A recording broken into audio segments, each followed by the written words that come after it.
Good afternoon, everybody. Welcome to the webinar of Frank Kuipers and Visser van Baars. My name is Mike Spijker. I'm your host of today's webinar. If you have any questions in the upcoming webinar for Frank, please put them all in the chat box, and we will capture those questions and answer them at the end of the presentation. If we don't have time for all questions, we will make a short summary and send it out to everybody. Just a small or a little bit of background. Frank is a freelancer that we have known since 2011. He started, this was in the very first beginning of Visser van Baars, and in 2012, Frank started to work with one of the founders, Bernd, at a project in the Netherlands. And since 2017, he also worked with the Netherlands and Belgium in different projects. And in 2018, Frank came to me and mentioned that the integration process of a client of us where he was working could be more effective and efficient. And this throughout this automation technique. The result would be a much quicker and correcter integration into the data warehouse with dimensional models. And now it's actually Frank that uses it more and more, his Power Pack, and he would like to explain you more about it. So I would like to give the floor to Frank from now. Good luck, Frank. Okay, thank you. I'm gonna show my screen.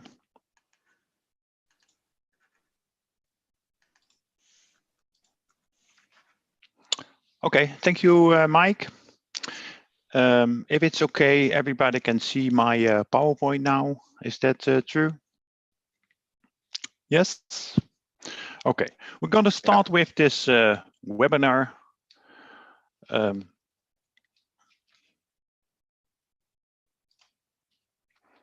agenda is that we're going to talk about data warehouse, automation, about 3 quarters, and the last quarter you can ask your questions, and in the question and answer session I'm gonna try to answer your questions and go in detail to it. If there's not enough time till 2 o'clock, what Mike specified, we will write them down and you get info about it. Okay. What we're going to do in this session, I'm first gonna explain who I am, who is Frank Kuipers. Then I'm gonna tell you a little bit about the company. The company is DPE, where we did this data warehouse automation project. I'm gonna specify the business case for this data warehouse automation. I'm gonna explain the working method of this business case. And also I'm gonna give some live demos about results of the project. Then I'm gonna explain for which company is data warehouse automation possible. And then in the last quarter, you can ask questions to me, and I'm gonna try to explain them as good as possible. Okay. First, who am I? Who is Frank Kuipers? I'm a senior BI specialist for BI Quest. Architect, design and build data warehouses is what I'm doing since 2000. And the last years, my passion is really going out to data warehouse automation. I did it a few times in the Oracle environment for OWB and ODI. And now I created this product, Power Pack within BI Quest, which is possible to generate about 98% of all the data warehouse code to design a dimensional module for self-service BI. Okay, I'm gonna explain. The business case is done for a company called DPI, and it's part of the Coram group. DPI is a company who is creating injection molded plastic products. For example, as you can see, for the Maxi Cozy, there is a plastic frame and they are creating them. And also for many companies, they are creating materials for their tools, for example. Het motto van DPI is it's more than plastic. The plastic is the core business, but they are also offering support and assistance to bring customers to a higher level. It's not such a big company. They have about 60 precision machines to create all those products, about 100 employees, and a few examples of clients that are Durell, Maxi-Cosi, they created there, the Tyson Group, which they create many things for it, and so on, and so on. So a small company which want to do data warehouse automation. Okay, but why did they want to do that? The business case for DPI was that they switched from an ERP system. Till 2019, they uses BAN as an ERP system, and BAN was in an Oracle database. In 2018, they switched to another ERP system called APICORE, which is available in a SQL Server environment. And they also started with a new application system called MATEC for manufacturing of their machines. The challenges or the problems they had is how we're going to report over the integrated data across all those applications, because they have a data trend break. The data of the ERP system, BAN, was in the Oracle database. And the new ERP system, the articles went from BAN to APICORE, but the order history is not migrated. So it is in BAN before 2019, and from 2019, it's in APICORE. And also, they want to have more integrated KPI information, key performance indicators, to make results of their business and create good decisions on those KPIs. Okay, how did we do that? At first, we started within DPI with a BI discovery workshop. So with the business analyst, it's called Toon Maves, and the director, we looked at what is the possibility to do data warehouse automation in this workshop. So we explained the way of working. It's an agile way of working. So step by step, implementing this data warehouse and generate all the data warehouse codes. So the DDL, the tables, and also the ETL to load the data daily. During this session, or during those sessions with the business analyst, we also designed the business needs in a dimensional module. And here on the right is an example of the dimensional module we created. So they want to have information about transactions which are coming from two systems, the BAN system and also the APICORE system. And around this fact, we designed some dimensions, for the articles, the orders, the clients, the job heads, and based on this data during the design, okay, we are generating the code to get this information out of it. But it's also possible that for the data scientist, we created their data for him in a file, a CSV, or in a data store, so that they can also, with Power BI, or with R, or with Python, go further on this data. So that's done in this BI discovery workshop. After we agreed, okay, what is needed, we started with the project. Step by step, on an agile way. Okay, what we did? We first said, okay, we have to fill the data warehouse with the data from those sources. So the data warehouse automation tool, based on the sources, generated the DDL and also the ETL. For this DPI client, okay, we had the BAN tables. They are in an Oracle, and BAN is a very complex, has a complex structure. It has about 10,000 tables. So all those tables are taken into the data warehouse areas, into a staging area, and historically into a history area. That's done once because this is the old ERP system. For the new system, APCore, which is in SQL Server and has about 4,500 tables, we generated also the data warehouse tables in the staging area and in the history area. And the same for MODEC with about 500 tables.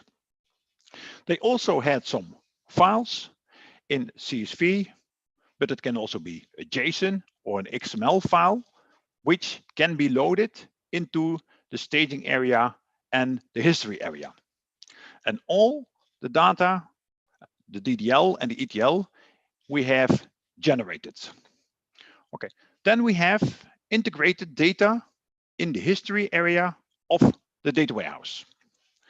For DPE, they decided that they will use SQL Server as the database for the data warehouse.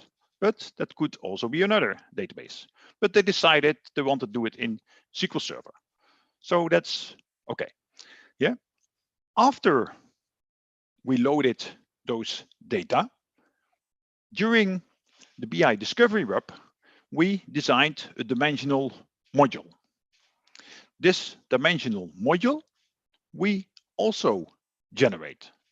So the dimensional module you saw in the previous slide was generated with the data warehouse automation tool. How did we do that? With the business analyst, Toon Meeuws, he knows exactly what they want from BAN and from APCore and from MODEC and those files. So I asked him, okay, how do I get, for example, the article information from BAN? How do I get the article information from APCore? Can you write a basic SQL statement for it? And based on this basic SQL statements, yeah, created by the business analyst, the generator tool is generating the DDL and the ETL. Yeah, so the dimensional module is generated fully. Yeah, so the tables for a dimension and also the ETL in Python is generated, and it's loading every day the data from the different sources into the history area, and from the history area through the business area into the target dimensional module. But that's all in the database. What I want to do with it, we want to make reports. So they are using Power BI as a self-service BI environment to generate their reports and to see their trends. Yeah, and also to see the KPIs in this Power BI. And this Power BI environment is now reading the data from the dimensional module, which is loaded every day. That's the way of working to get the solution that the data trend is now visible in the Power BI in this environment. Okay. Yeah. So we did that in two roadmaps. the data warehouse generator, PowerPack, yeah, has two roadmaps for this solution. One is the source to BI data lake roadmap, and the second is the BI data lake to target roadmap.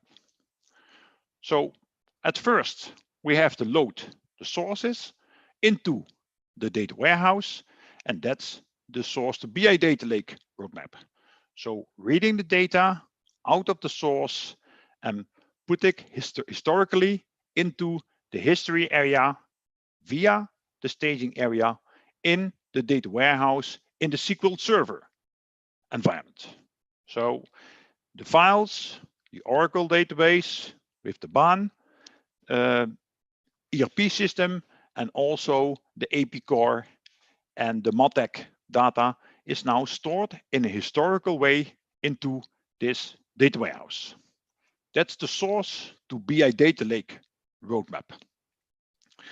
After we did that, and the data is available in the data warehouse, yeah, from the BI discovery workshop, we designed a dimensional module. And in the BI data lake to target roadmap, we generate the data and we generate the DDL, so the tables and also views and the sequences of the dimensional module and implement it in the data warehouse environment. So in this SQL Server database. Yeah.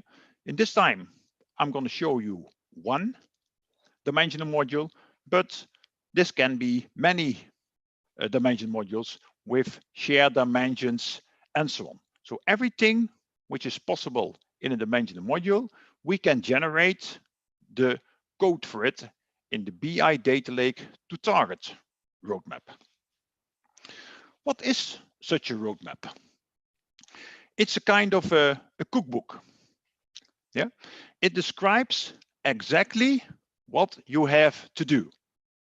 Yeah, in this source to BI data lake roadmap, we have to do a few steps. We have to specify where is my source available. Yeah, what is the configuration of it? Where can I find this database? Or where can I find those files on the file system?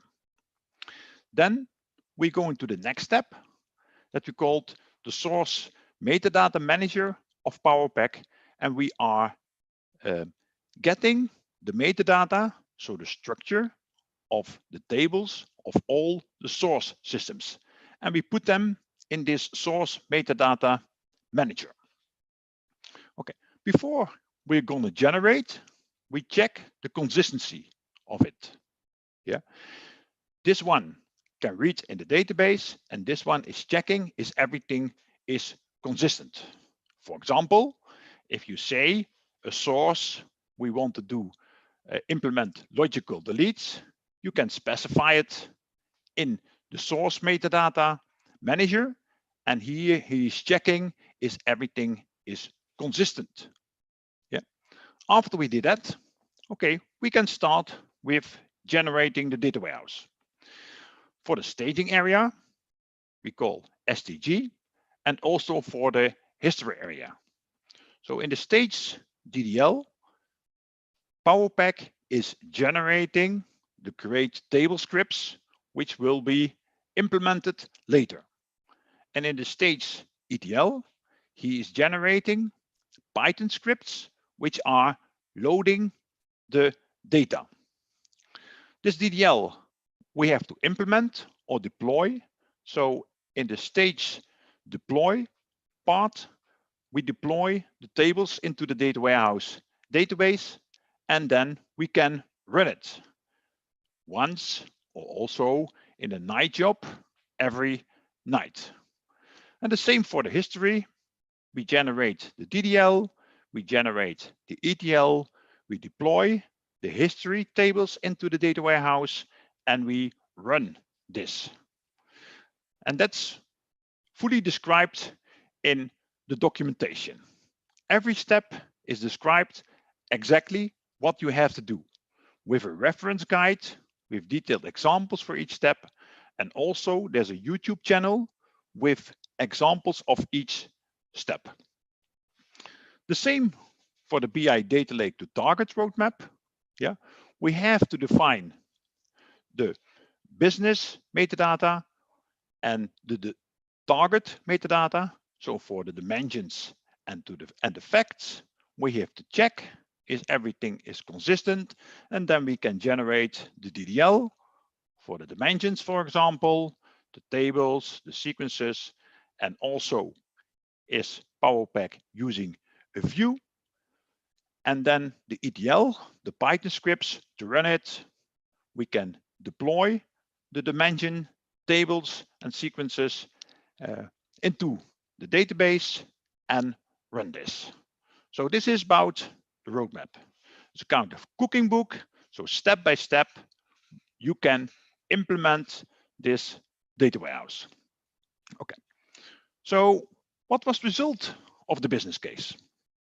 So we added in the first sprint, we added the AP core and the MATEC data to the DPE data warehouse, about 5,000 tables. The lead time for it was about 1 week, and the generation time of all the code is about 4 hours.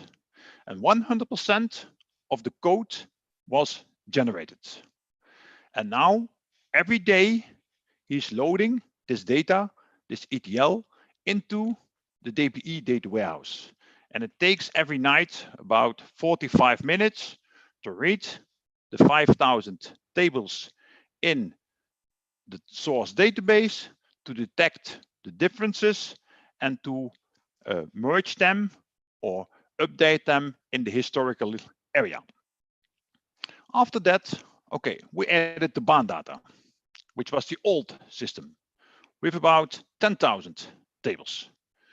We generated also the DDL and the ETL for it in about 1 week, and the generation time was about 4 hours. The load time was a little bit longer, but that's only done once. We loaded this data only once in the data warehouse because it was an old system which is not used. But they want to see the trends. They want to see, they want to have an end of their data break. Okay. After that is done, we designed the dimensional module and generated this one. Yeah, that was not done in once. We did it in 2 steps.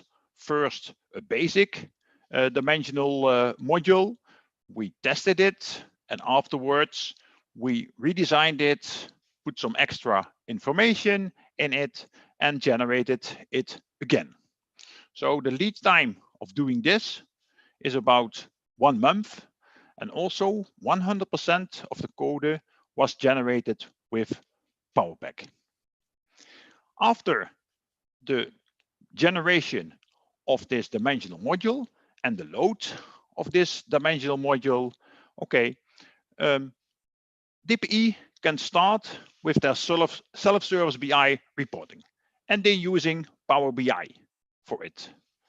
Carrie van Hemert created some reports of it, and based on this dimensional module, and she created there some dashboards and some KPIs for it. Okay.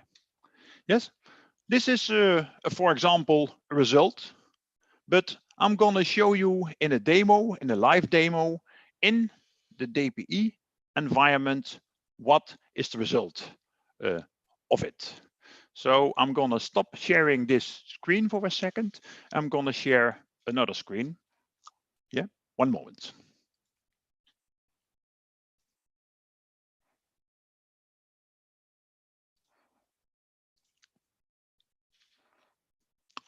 Okay. This is the DPE environment.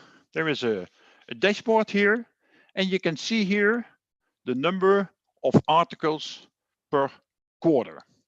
Yeah, Q1, Q2, Q3, Q4. And you see, you can also select the years for which you want to see. And you see that there's now data from 2013 till 2020. So all the data is now available in this Power BI dimensional module. So if we, for example, say we do not want to see all the years, but we want to see only from 2015 till 2018, then it's gonna show you only those years. Yeah, we can also select here the months for which we want to see. Yeah, if I go back and take all the years, we see here all the years, and they also have a possibility to select a few groups of it.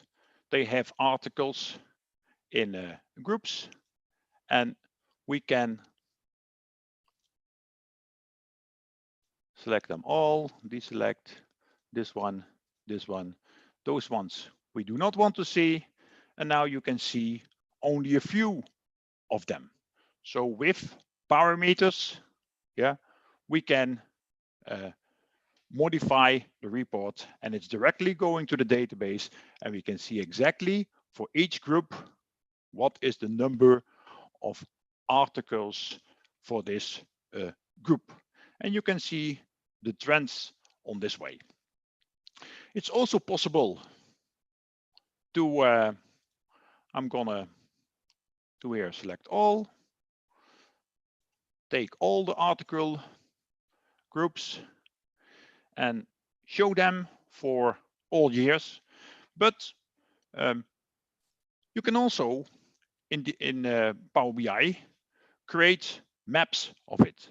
So you can see here, okay, per group, where are my clients available now?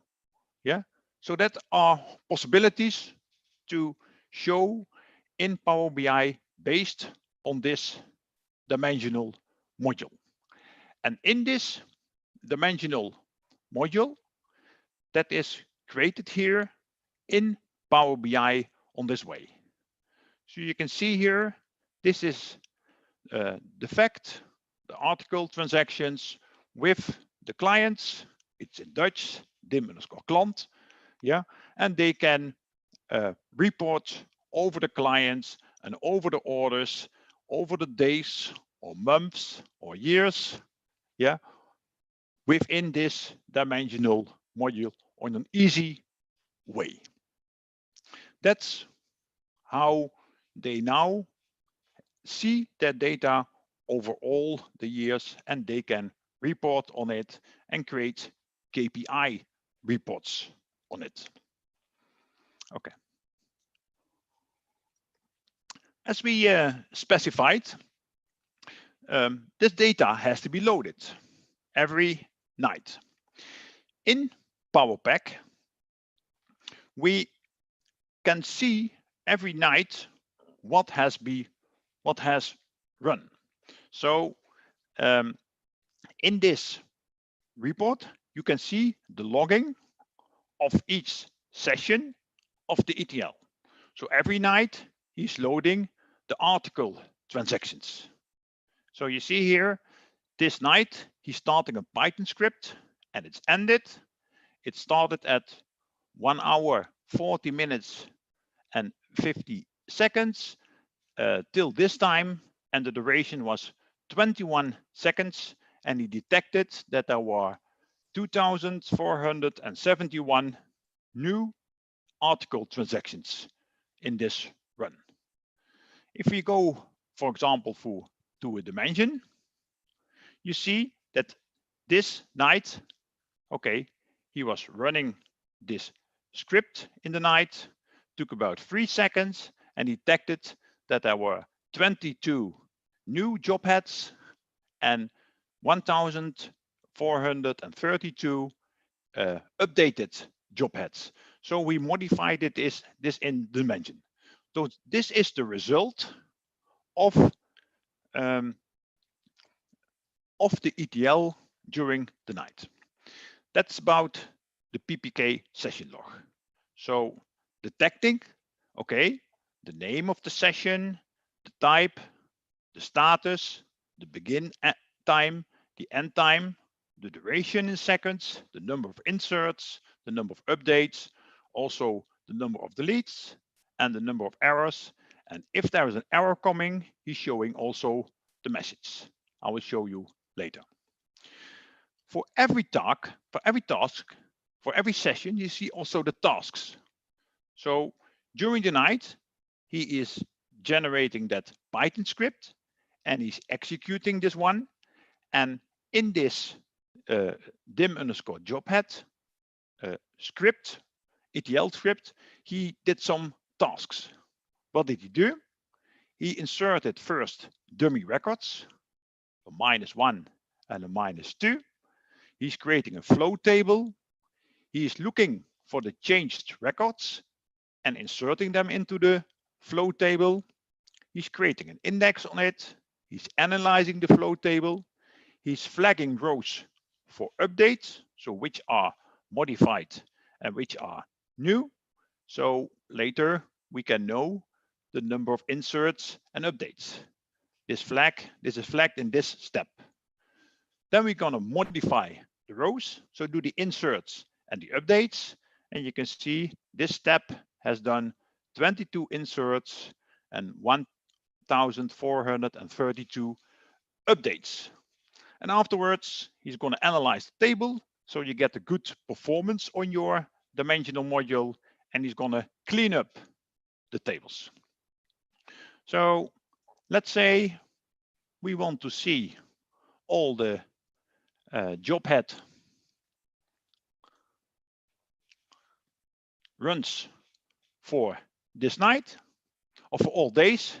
You can see here this job head is run this night, yesterday, and you can see here the days, and you can see here the number of inserts and updates. What is he doing every night for it? Yeah, I'm going to clear this one and I'm going to show you all. So this is the representation of the night job. Every night he's starting at 1 o'clock and about 45 minutes, in this time 41 minutes and 11 seconds, he's ready with reading the data from the source into the staging, into the history area. That's called those his APC. That means the history area filling for AP core with all the tables in it. And if something is going wrong, you are getting an error for it. So for example, if we say we want to see the jobs which has an error, then it was 2 November went something wrong, and here went something wrong. And you can see here the message. So there was an error in a converting of a data type, and that was during the first tests of those one. So we have to modify something in the metadata and generate again, and now it's everything okay. Yeah, but if there's something going wrong, you get an error of the execution, and this error is also sent it by mail to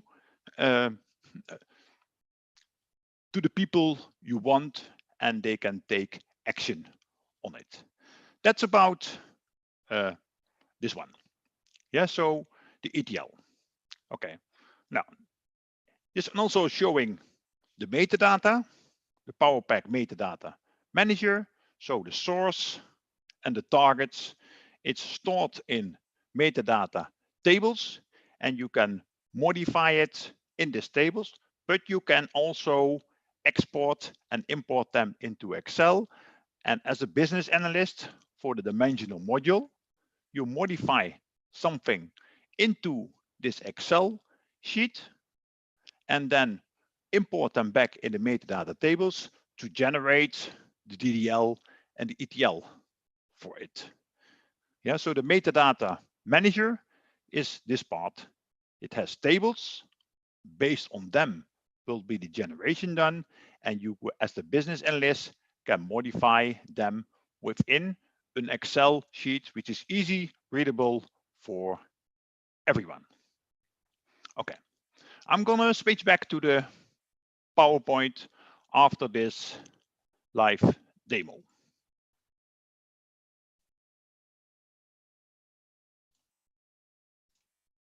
Yeah, so the result of this business case is that for DPE, they can now see all the data from 2013 till 2020 without a data trend break.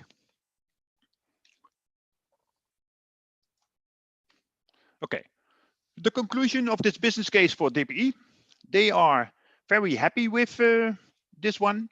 We generated the whole data warehouse in about 1 month, and they have now the possibility to report over it. So in this business case, you can see that data warehouse automation is also possible for smaller companies. This is a company with about 100 employees, so quite a small company, but it's quite easy for them to do that. And they can implement this data warehouse in a database in which you want. For DPE, we implemented in the SQL Server database.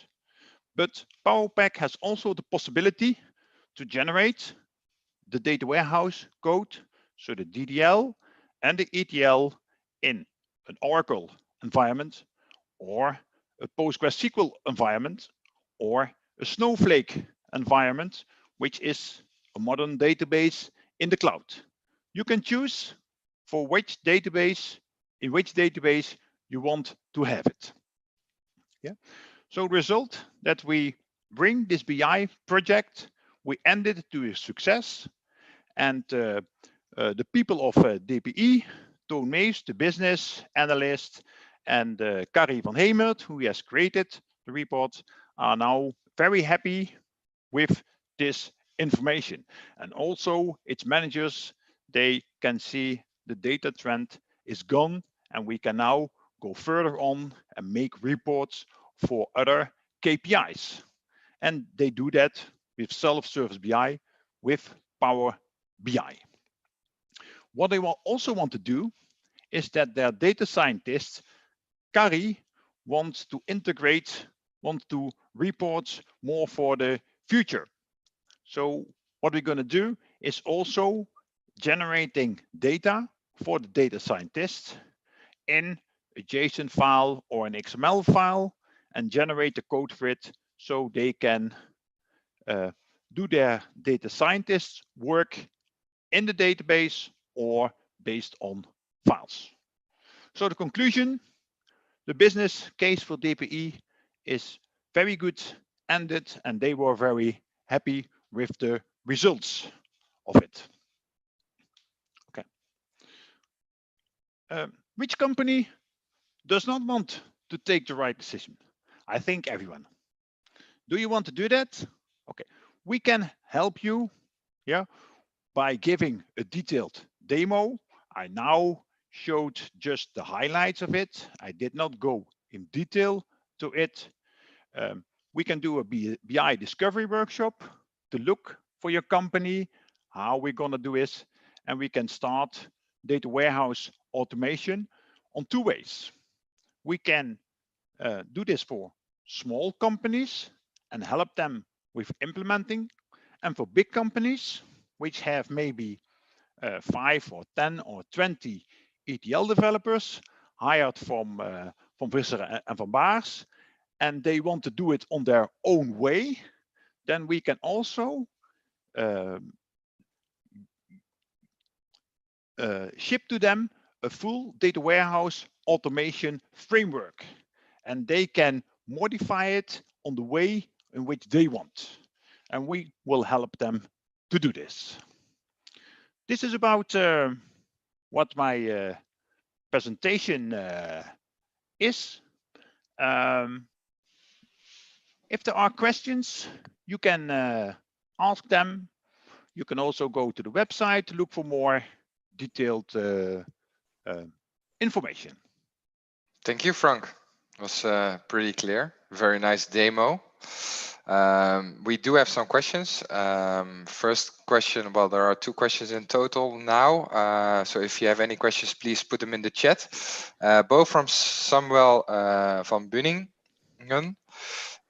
Is this ATL script generated then in union of to select statements, extracting relevant data fields from the 2 different databases?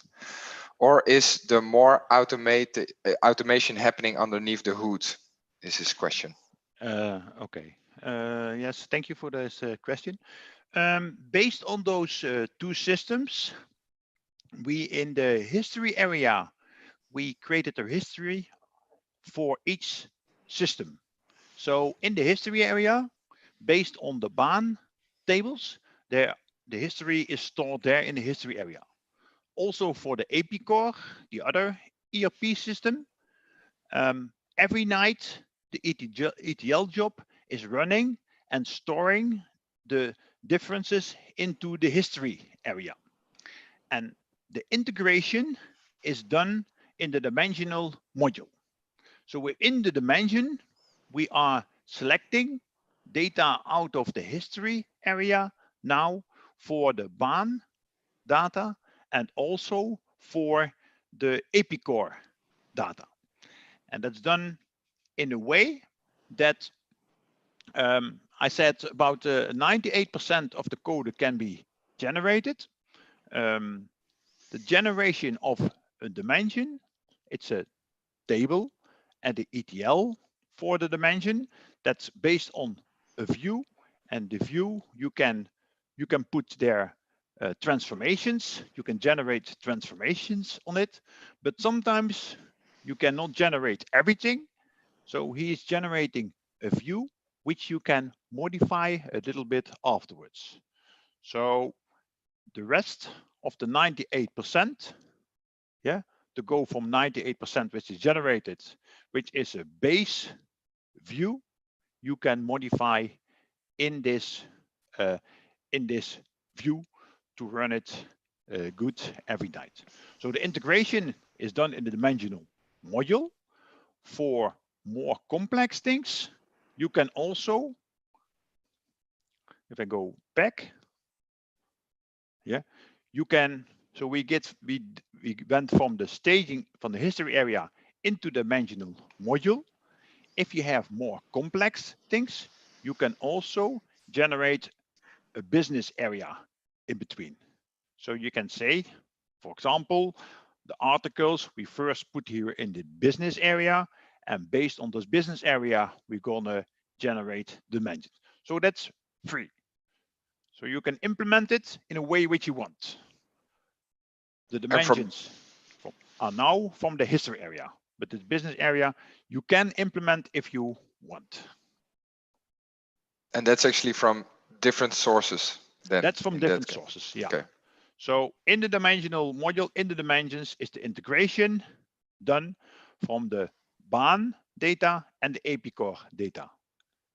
And in the history area, they are separated, stored, and here they are integrated in the dimensions and in the facts. Yeah, because I think I might well read it a little bit wrong, but it's a union of 2 select statements extracting relevant data fields of 2 different. That are 2 different processes. One to add the dimensions from baan to it, and a second ETL part which is adding the articles and so on and the orders from the AP core system. Okay.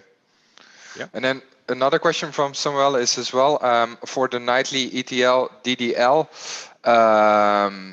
Let me see, there's another question coming in. So the ETL and the DDL of the operational database, would you not want to choose the repopulate the entire staging DB for performance and simplification, or simplifying it? Also accounts for it for if no timestamps are used. Also accounts for if no timestamps are used. Okay. That's a good question. So what we did is generating DDL and EDL, for example, here for the AP core. It's first going to the staging area, and then we're storing it into the history area. During the generation, there are many parameters, and you can specify, for example, that for some tables, the big tables, you do not want to load everything, but you can specify in the metadata a filter on it. So maybe for the transaction database with the article transactions, which in an OLTP system, we do not want to load again the article transactions of 1 year ago to make it a little bit quicker. So in the metadata, you can specify a filter, and the ETL is using the filter that is not going to read all the 100 million records, but maybe only the last million records which are modified the last month. So for big tables, you can specify it, a filter on it. And it depends also on which platform you have. In this time, it's SQL Server. And for a SQL Server, we do it on another way, as for example, for Snowflake. Within Snowflake, you have the possibility to dump it in files and to the staging files, and we can load, we generate also the code for loading the staging files into this staging area and then into the history area. So it depends a little bit on what kind of database it is, but you have the flexibility to add to it. Perfect. There are more questions coming in. Let me see. The next one is from Peter Clancy. How do you approach ROE questions and calculations before you begin a data project? It can be difficult to encourage to encouraging small businesses to invest in data when they cannot see, and then see in between marks, a clear benefit. Okay. So more on the business value side, I guess. Yes. So what we did, we for this dimensional module during the workshop, we designed the first dimensional module which they want. And it's true that it's not possible to do it all in one time good. So what we did, we designed the first part of it. We specified the dimensions and the facts. We generated the code, we run this, and they tested if everything is okay.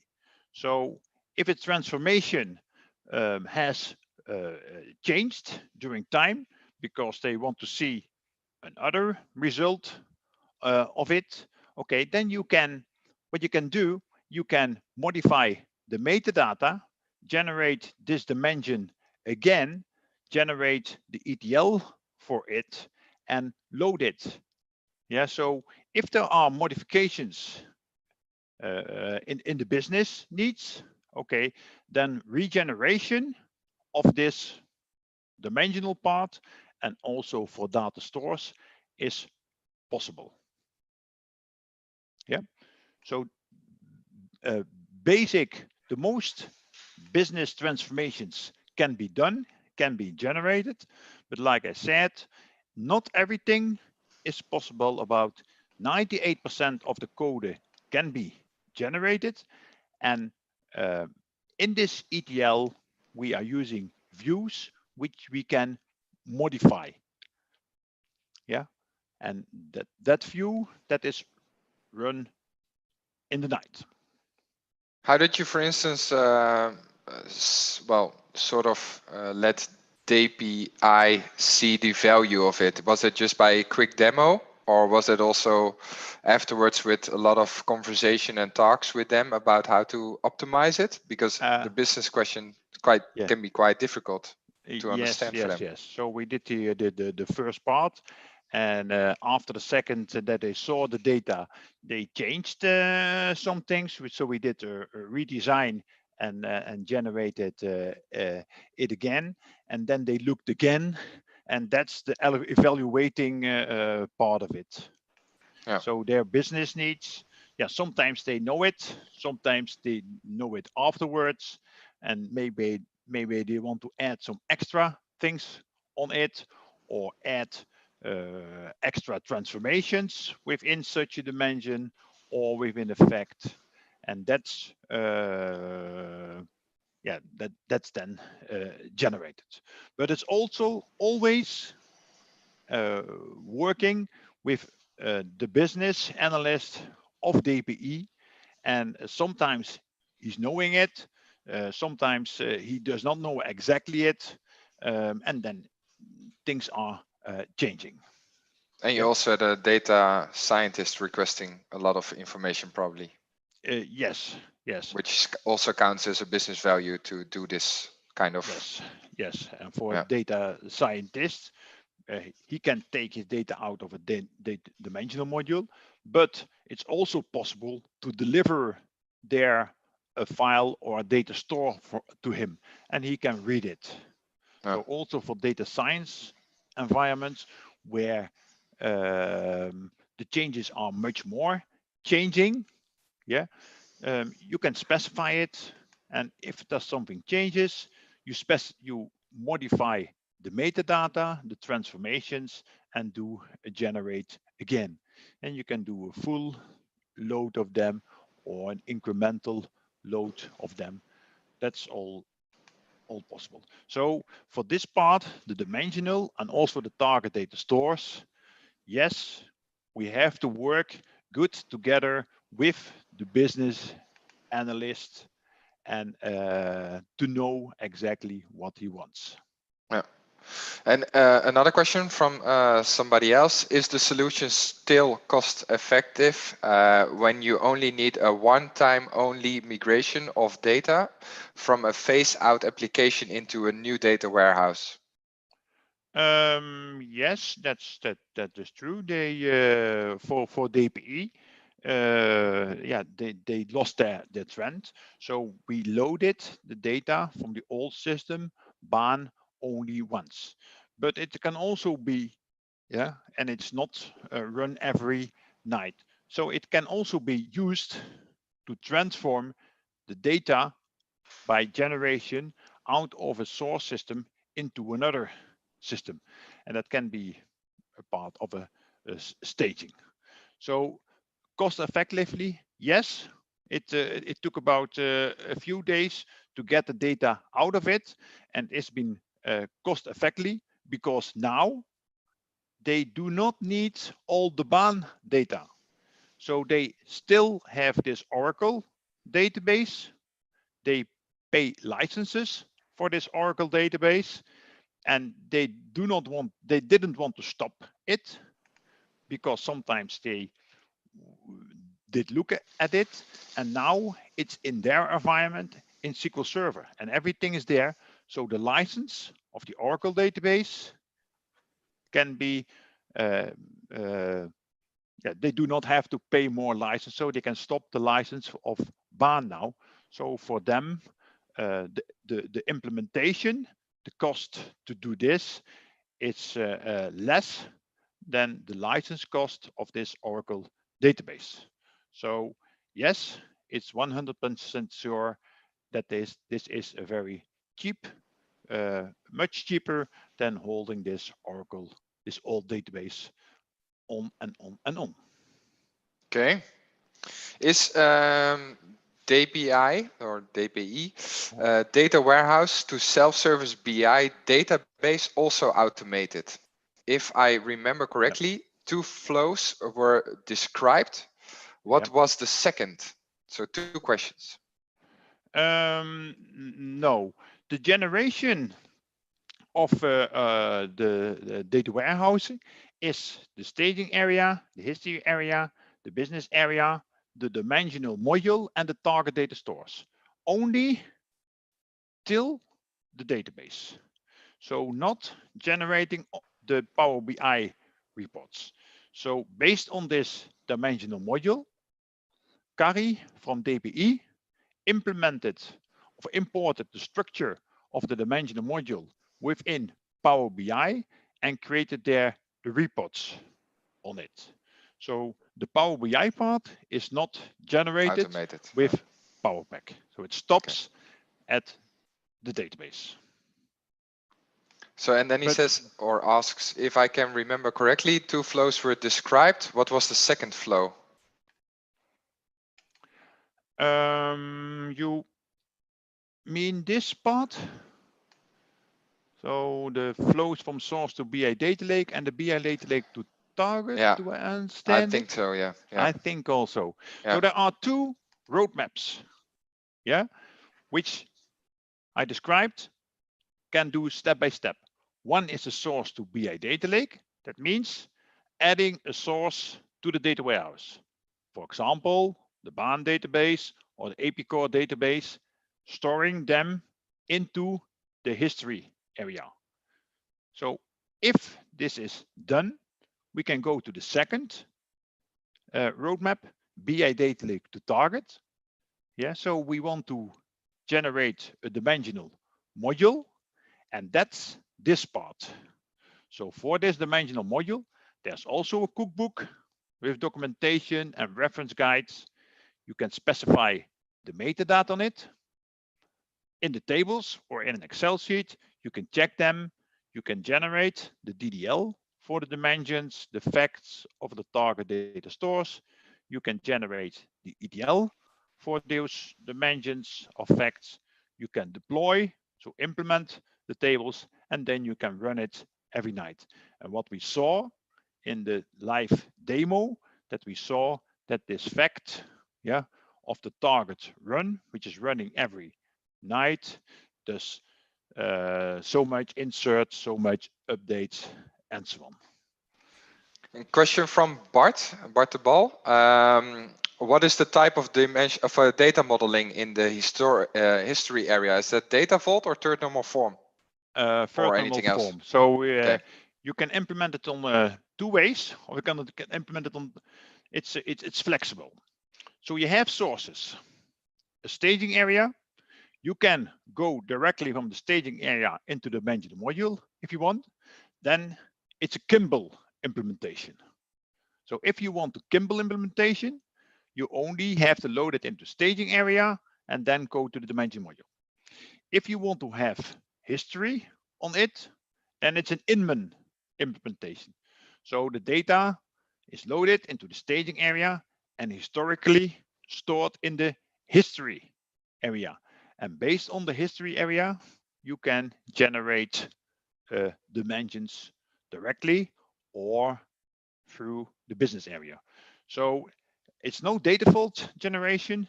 It's a Kimball or an Inman implementation of a data warehouse. Perfect. And then we go to the last and final question. It's again from Peter that he had a question about ROE, so the return on investment. So he is basically saying like, so basically very difficult to predict return on investment.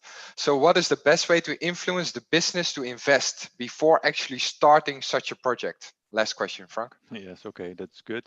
Then we come back to this one. What we always do, we're starting with a BI discovery workshop and we explain what we do. And in this BI discovery workshop, we're gonna explain how we do it, talk a little bit about the cost of it, and we're gonna look what is the business need. How are they reporting now? Maybe based on Excel, maybe based on many Excels, maybe they had a simple data warehouse, or they have some Power BI reports on their source systems, can be anything. And in this workshop with the business, so the business analysts, but also the decision maker, we're gonna do a workshop to look what is the best way to do this, and then we do it step by step. Okay, perfect, Frank. Maybe you can go to the slide where your credentials are in your website. And then we would like to thank everybody for their attention. Yep. If there are more questions, please also, because I think there are also some people on YouTube watching. If there are some questions, just drop them in the comment box and we will make a short summary out of this. And also this live stream will be stopped soon. And then we have this recording, which we can also distribute to you guys if you would like that. And again, thanks, Frank, for your great webinar. I hope to do more of this. Yeah, looking forward to see and hear from you more and soon. And thanks everybody for joining the webinar. Okay, thank you, Mike, Thank you. for giving me the possibility to give this webinar, and everybody who was watching on it. I also want to thank Toon Meeuws and Carrie van Hemert of DPE for their work as business analysts and data scientists to